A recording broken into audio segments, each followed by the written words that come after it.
Dear students, auditing के आज के लेक्चर में मैं आपसे टैक्स ऑडिट और मैनेजमेंट ऑडिट के बारे में डिस्कशन कर रहा हूं। सबसे पहले मैं आपको बताना चाहूंगा कि टैक्स ऑडिट क्या होता है, कर अंकेक्षण क्या होता है। जब कर लगाने के उद्देश्य से वित्तीय लेखों की जांच एवं निरीक्षण का कार्य किया जाता है तो उसको हम टैक्स ऑडिट के नाम से जानते हैं। दूसरा होता है प्रबंधकीय अंकेक्षण, मैनेजमेंट ऑडिट। जब प्रबंध तंत्र की उद्देश्य एवं प्रक्रियाओं का जांच और निरीक्षण किया जाता है तो उसको हम प्रबंधकीय अंकेक्षण के नाम से जानते हैं। डियर स्टूडेंट, टैक्स ऑडिट और मैनेजमेंट ऑडिट के जो इंपॉर्टेंट क्वेश्चन है वो आज मैं आपसे डिस्कस कर रहा हूं। फर्स्ट क्वेश्चन है, कर अंकेक्षण किस धारा में अनिवार्य है? टैक्स ऑडिट किस सेक्शन में अनिवार्य है? तो इसका आंसर होगा section 44 AB। Tax audit section 44 AB के अंतर्गत अनिवार्य किया गया है। सेकंड क्वेश्चन, एक कर अंकेक्षक एक समय में कितने कर अंकेक्षण कर सकता है? यानी कि जो टैक्स ऑडिटर है वो कितने टैक्स ऑडिट कर सकता है? तो इसका आंसर होगा 60। एक कर अंकेक्षण एक समय में 60 कर अंकेक्षण कर सकता है। थर्ड क्वेश्चन इज, भारत में कर अंकेक्षण किस कर निर्धारण वर्ष से प्रारंभ किया? भारत में कर अंकेक्षण का जो प्रारंभ है 1985-86 से इसको कंपलसरी किया गया है, इसको प्रारंभ किया गया है।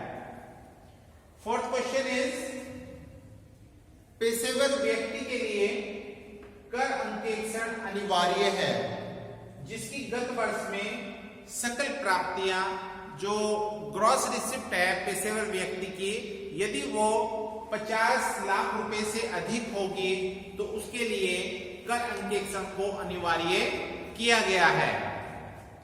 फिफ्थ क्वेश्चन,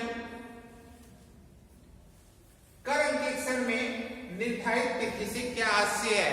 ये जो निर्धारित तिथि होती है इसकी क्या मीनिंग होती है कर अंकेक्षण में? तो कर अंकेक्षण में 30 सितंबर को निर्धारित तिथि कहा जाता है। कर अंकेक्षण के अंतर्गत जो निर्धारित तिथि है उसका आज से 30 सितंबर से होता है।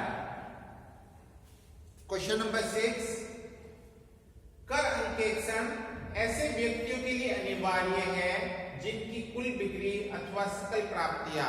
अब यहाँ पे बात आती है उन व्यक्ति की जो कि व्यापारिक दृष्टि से कार्य करते हैं। तो ऐसे व्यक्ति जिनकी वार्षिक सकल प्राप्तियां अथवा बिक्री 1 करोड़ रुपया से अधिक होती हैं तो उनके लिए कर अंकेक्षण अनिवार्य है। क्वेश्चन नंबर 7, कर अंकेक्षण का निष्पादन कौन कर सकता है? यानी कि जो टैक्स ऑडिट है, टैक्स ऑडिट का कार्य कौन व्यक्ति कर सकता है? तो इसके लिए इसका आंसर होगा, ऐसा कोई भी अंकेक्षक जो कि सीए परीक्षा पास है वो भारत में कर अंकेक्षण का कार्य कर सकता है। इसको हम सामान्य शब्दों में ऐसे भी कह सकते हैं कि कोई भी कार्यरत चार्टर्ड अकाउंटेंट कर अंकेक्षण का कार्य कर सकता है। क्वेश्चन नंबर 8, सेक्शन 44 AD के अंतर्गत कर अंकेक्षण कराना तभी अनिवार्य है जब गत वर्ष में कुल बिक्री या कारोबार 2 करोड़ से अधिक हो, यानी कि ऐसी व्यापारिक संस्थाएं जिनकी जो वार्षिक टर्नओवर है, वार्षिक सकल प्राप्ति या बिक्री 2 करोड़ से अधिक है, तो उनको धारा 44 एडी के अंतर्गत अंकेक्षण कराना अनिवार्य है। क्वेश्चन नंबर 9, आयकर अधिनियम की किस धारा के अनुसार कोई भी परिभाषित लेखापाल कर अंकेक्षण का निष्पादन कर सकता है? कोई भी व्यक्ति कोई भी कर अंकेक्षण का कार्य कर सकता है आयकर अधिनियम की धारा 288 सब सेक्शन 2 के अकॉर्डिंग। धारा 288 उप धारा 2 के अंतर्गत कोई भी व्यक्ति आयकर अधिनियम के अनुसार कर अंकेक्षण का कार्य कर सकता है। क्वेश्चन नंबर 10,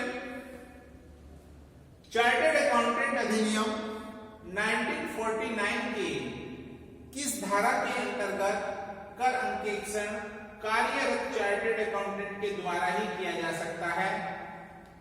डियर स्टूडेंट, जैसे मैंने भी बताया है कि कर अंकेक्षण का कार्य कौन कर सकता है? कार्यरत चार्टर्ड अकाउंटेंट। तो ये जो कार्यरत चार्टर्ड अकाउंटेंट है, ये चार्टर्ड अकाउंटेंट 1949 की सेक्शन 7 के अनुसार इसको चार्टर्ड अकाउंटेंट को ही इसके लिए एक योग्य व्यक्ति माना गया है जो कि कर ऑडिट का कार्य कर सकता है। क्वेश्चन नंबर 11, कौन सा फॉर्म धारा 44 AB के अंतर्गत कर अंकेक्षण की रिपोर्ट से संबंधित है? कौन से फॉर्म, उन फॉर्म के नाम कौन कौन से हैं जो धारा 44 AB के अंतर्गत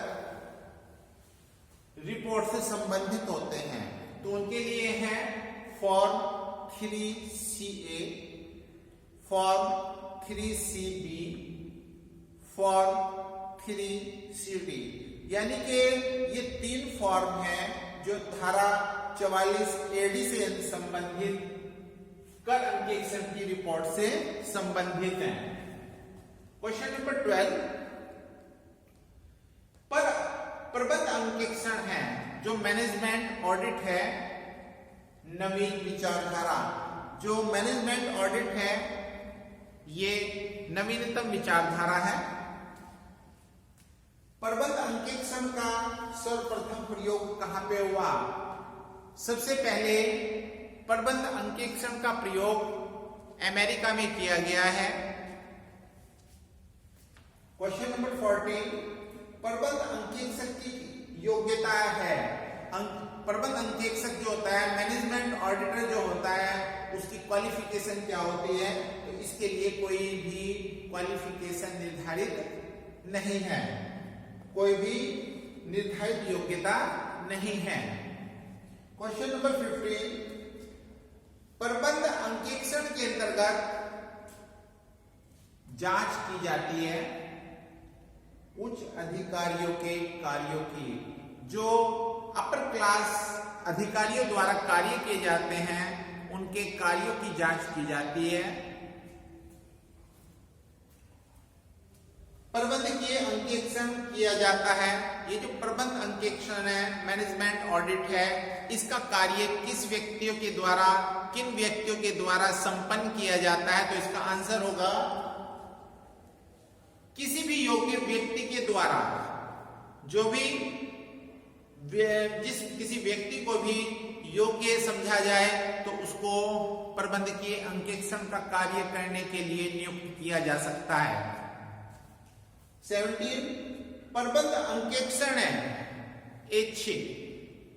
यदि संस्था के ऊपर डिपेंड करता है कि वो प्रबंध अंकेक्षण कराए अथवा न कराए। प्रबंधकीय अंकेक्षण कराना ऐच्छिक होता है। प्रबंध की कुशलता मापने के लिए क्या आवश्यक है? डियर स्टूडेंट, जैसे कि मैंने अभी बताया है, जो प्रबंध की अंकेक्षण का मुख्य उद्देश्य होता है प्रबंध की कुशलता मापना, ताकि ये पता चले कि जो प्रबंध के उद्देश्य हैं उनको पूरा करने में वो कहां तक सफलता मिली है और प्रबंधकीय जो कार्य हैं उनका निष्पादन किस सीमा तक हुआ है। प्रबंध की कुशलता मापने के लिए प्रबंध अंकेक्षण आवश्यक है। नेक्स्ट क्वेश्चन इज प्रबंध के अंकेक्षण का क्या अर्थ है। डियर स्टूडेंट्स, जैसे कि मैंने अभी बताया है, प्रबंध तंत्र के उद्देश्यों और प्रक्रियाओं का व्यवस्थित मूल्यांकन प्रबंधकीय अंकेक्षण कहलाता है। अर्थात प्रबंधकीय अंकेक्षण के अंतर्गत उद्देश्यों और प्रबंधकीय प्रक्रियाओं का व्यवस्थित मूल्यांकन किया जाता है। क्वेश्चन नंबर 20, प्रबंधकीय अंकेक्षण में मूल्यांकन काहे का करते हैं हम, किसका मूल्यांकन करते हैं, तो उसका आंसर होगा उद्देश्य एवं प्रक्रियाओं का।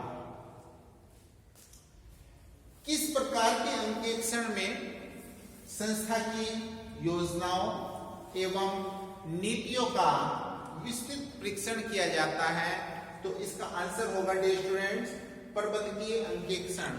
प्रबंधकीय अंकेक्षण के अंतर्गत संस्था की योजनाओं और नीतियों का विस्तृत मूल्यांकन किया जाता है। Thank you.